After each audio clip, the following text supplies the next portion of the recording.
Hey guys, David here, and welcome to Digital Outlook. Guys, some amazing things have been happening in this space. And in today's video, derivative trading for XRP surpasses $2 billion. So, guys, let's get to it.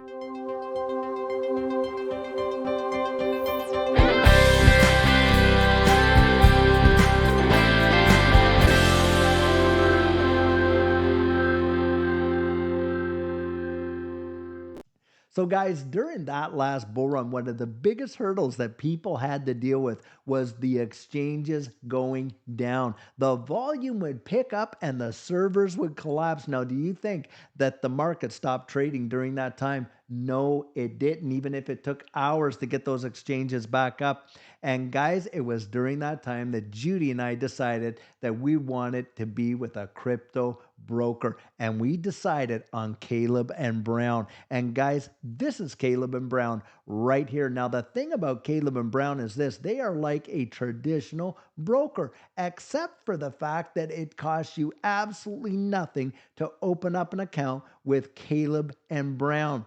And you can talk to your broker for as many times as you like, and it costs you absolutely nothing. In fact, if you decided to use their custody platform, which is institutional grade custody, utilized by Fireblocks, it costs you nothing. The only time that you pay a fee is when you buy or when you sell. And I'll tell you something, from being in that last bull run, it was a major comfort to just be able to pick up the phone and talk to our broker, even though all the other exchanges you couldn't even sign on. And guys, I'll tell you what, Judy and I have a link right down there in the bottom of every one of these videos, and you can click on that and sign up with Caleb and Brown. Now, full disclosure, they'll pay us a referral fee if you use that link. But even if you don't, you may very well want to look into Caleb and Brown as a viable off-ramp when you really, really need one. So guys, right now, when you would think that nothing is going on, especially when we're watching the price just kind of fluctuate all over like this, guys, I'm telling you what, some major deals are happening in this space. Now, just check this out right over here. XRP rocketed 70% in volume as XRP price remains bullish. Now, just check this out right here. The price of the popular cryptocurrency XRP saw a notable spike worth over 4.2% today, when after finding support from buyers at 56 cents per token, it was taken straight up to 58.4.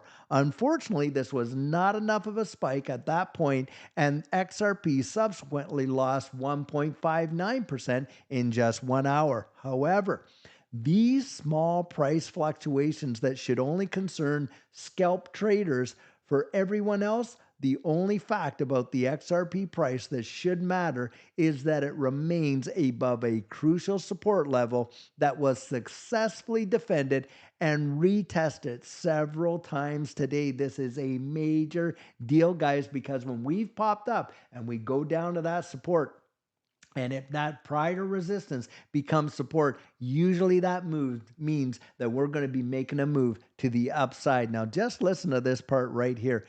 If the small correction we saw in the last hour turns into a higher low, it will also confirm expectations for a long uptrend in the XRP price. Meanwhile, as the XRP price is providing good food for thought for traders, the trading volume, now get this, for the seventh largest cryptocurrency itself is seeing quite a huge pump, as it has increased by nearly 70% in 24 hours on the XRP perpetual futures market. Now listen to this stat right here. According to CoinGlass, the turnover of derivatives on XRP has reached over $2.09 billion. That is a staggering figure, guys. Now, This figure makes XRP the fifth largest asset in this particular market by trading volume. Right there, there's some big time interest being shown. Now, trading volume for XRP also sees increased statistics on the spot market. Now, according to data from CoinMarketCap, the turnover for XRP there has skyrocketed by nearly 50%, reaching a milestone of 1.64 billion. This figure puts the popular cryptocurrency in sixth place in terms of turnover on the spot market. So you got the derivatives market and the spot market. Now, if we exclude USDT and USD stable coins, and that's what basically is, stable coins really are not digital assets being traded. They're where people park money. So, when you look at their market cap, it isn't so much that they're an asset to be traded because they're pegged to the dollar. They're not going much higher than that dollar, right? So realistically, you can take them out and you could actually see the placement of those things. Now, in summary, XRP currently commands, now think of this price, 3.7 billion in trading volume across the spot and future markets. Considering that its market cap is 32.35 billion, this brings the volume to a market cap ratio of 11.4%. This indicates slightly increased trading activity for XRP, which means increased attention from market participants. That is exactly what these metrics tell us. Now, you get all these fuzzers saying nobody's really paying attention to XRP and on and on and on. And it's truly utter hogwash. Where this will take XRP in the coming days, of course, is another question. Well, guys, I'll tell you what, I'm not looking for just the next few days. I'm looking down the road at the fundamental changes that this ecosystem is going to bring upon the wide world. And I'm telling you, it is my personal belief that it is going to literally change lives and very well could represent one of the greatest wealth transfers in the history of mankind. That is my personal belief. Now, guys, I'll tell you what, a lot of hubbub has been going on right now about this whole SEC potential appeal. And listen to these articles right here. Pro XRP lawyer lowers the odds of an SEC appeal against Ripple to 55%. Now listen to this. Pro XRP lawyer Bill Morgan has updated his assessment for the likelihood of an SEC appeal in the Ripple case. His assessment follows closely on the heels of the ruling of the SEC's case against Kraken. Now get this, where U.S. District Judge William H. Orrick III made a decision that might have significant implications for the SEC's ongoing enforcement actions against the crypto industry.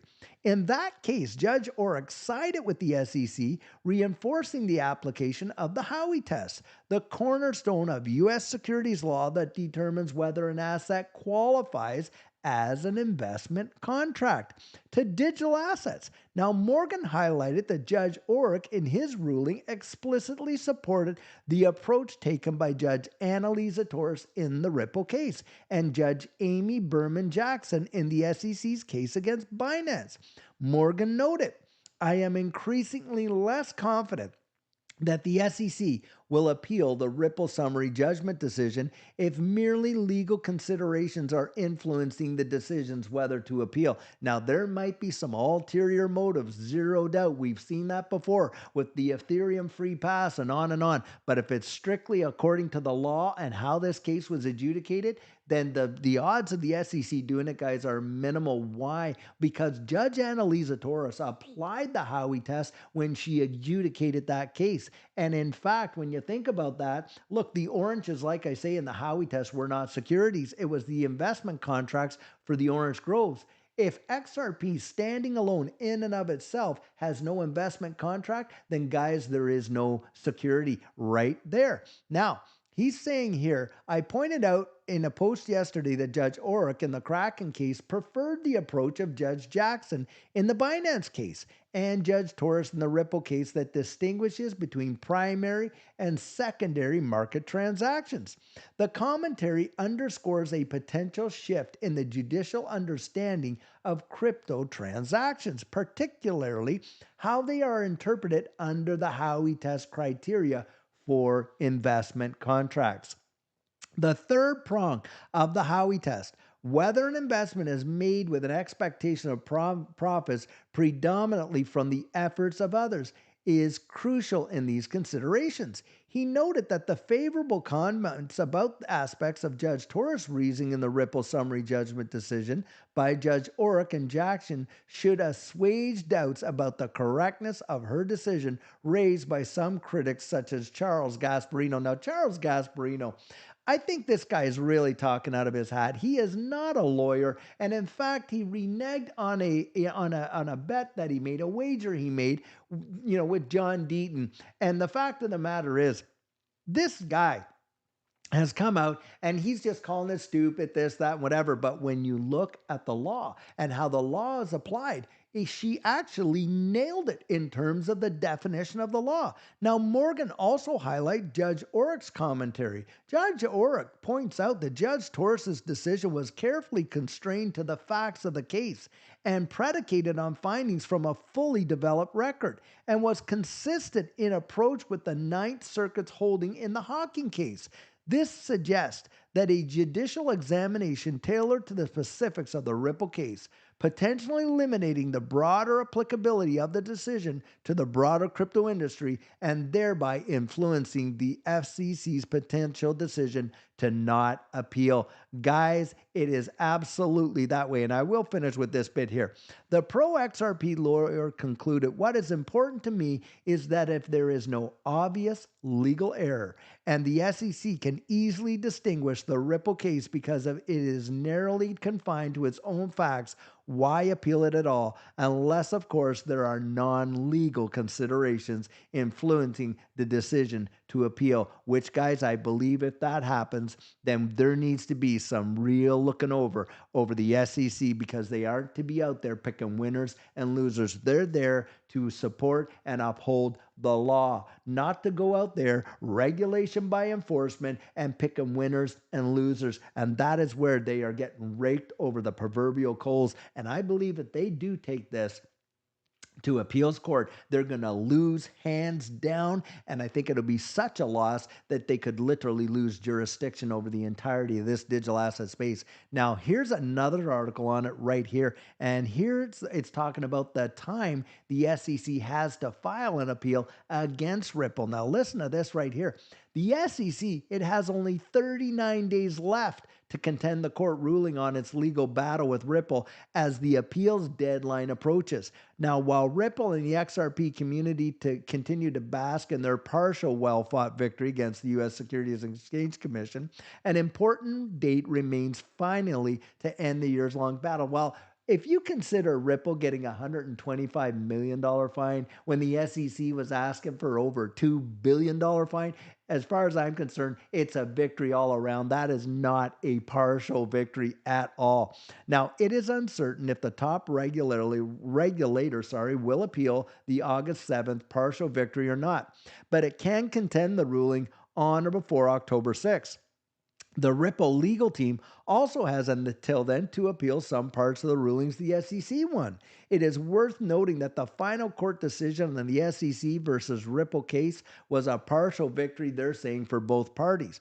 After Judge Annalisa Torres, the presiding judge in the case, ruled that XRP pay a $125 million fine to the U.S. SEC, she noted that the regulator had 60 days to appeal the remedy decision. Notably, the fine was a whopping 94% reduction in the $2 billion the U.S. top regulator intended for the digital payment giant to pay. Now, since the ruling, the SEC has not made an official statement about appealing the victory, but speculation has swayed towards a potential appeal. Analysts have pointed to a possible declaration that the regulator might appeal the July 23 ruling that XRP was not a security when sold to secondary investors. Well, guys, we're hearing legal analysts like Bill Morgan, Jeremy Hogan, and others that the expectation of them winning that in an appeal is so low that they may not hardly even appeal it at all unless they do have other motivations. Now, Judge ruled in July 23 that XRP was not a security in itself. However, she declared that Ripple's sales of XRP to institutional investors are constituted, by the way, unregistered securities offerings. Well, guys, it was only to those ones that were back there from 2013, not on the current on demand liquidity and Ripple payments agreements they have with institutional investors. Now, while the uncertainty swell, Ripple's chief legal officer, Stuart Alderati, is confident that an appeal will not likely change the course of the case, and a lot of other folks are saying the exact same thing. He stated that the SEC has a 10% chance of getting the case overturned with an appeal. Now, Alderati pointed to the meager chances of victory in the Second Circuit, stating that the appeal might be dead on arrival following the statistical trends. The chief legal officer also said that Torres's careful evaluation of the case meant the SEC may not see a new card to play during the appeals because, guys, they can only appeal if she made an error in judgment or an error in law, and we know neither one of those are the case. Now, meanwhile, the window for appeal is down to 39 days at the time of writing, as the XRP community hopes that the SEC doesn't extend the case, which has lasted for 4 years. Now, XRP has been trading around that 57.4 cents, down 2% in the past 24 hours. Well, guys, don't let yourself get too worked up because we are not here for the pennies that are moving day by day. And it's my absolute belief, guys, when we see this kind of volume going on in the derivatives and the spot market, it's talking about big time interest. And I absolutely believe that when you see this, when you peel back the onion, and by the way, this is why I'm always getting out there and encouraging you to go research it for yourself. Because, guys, like I say, if I could talk you into it, someone else can talk you out of it. You want to be absolutely convinced. And I believe that when you do research this and you see what's coming down the road, the fundamentals and how the world is changing into this digital economy, your eyes are going to be opened up big time. And I'll tell you what, I think you're going to have a different point of view when that happens. But for Judy and I, like I say, we have absolutely made that decision. And guys, we are so excited to see what's coming next.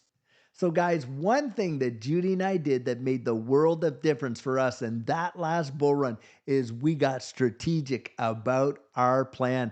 And one of the best decisions that you're going to make for yourself is to get your plan in place before this next bull run literally takes off. And what our coaching program offers, that is where you and I can meet personally one-on-one for 1 hour over Zoom. And during that time, I share with you our personal journey in that last bull run and what enabled Judy and I to experience some amazing financial success. I share with you the mistakes we made so that you don't have to fall into the same pitfalls we did. We take a look at your portfolio and make sure that it's balanced towards your goals, and we work together to develop your exit strategy. We can even get your assets off an exchange and onto a hardware wallet, along with delivering to you some amazing techniques that are really going to help you in this space. Now, the cost of that is $250, and if that's something that interests you,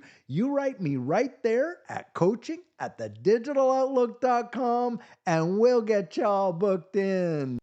So, guys, I truly hope that you enjoyed today's video. And as always, it's not financial advice, it's just my 2 cents. Hit the like and subscribe and drop your comments right down there in the comments section, and I'll catch you in the next one.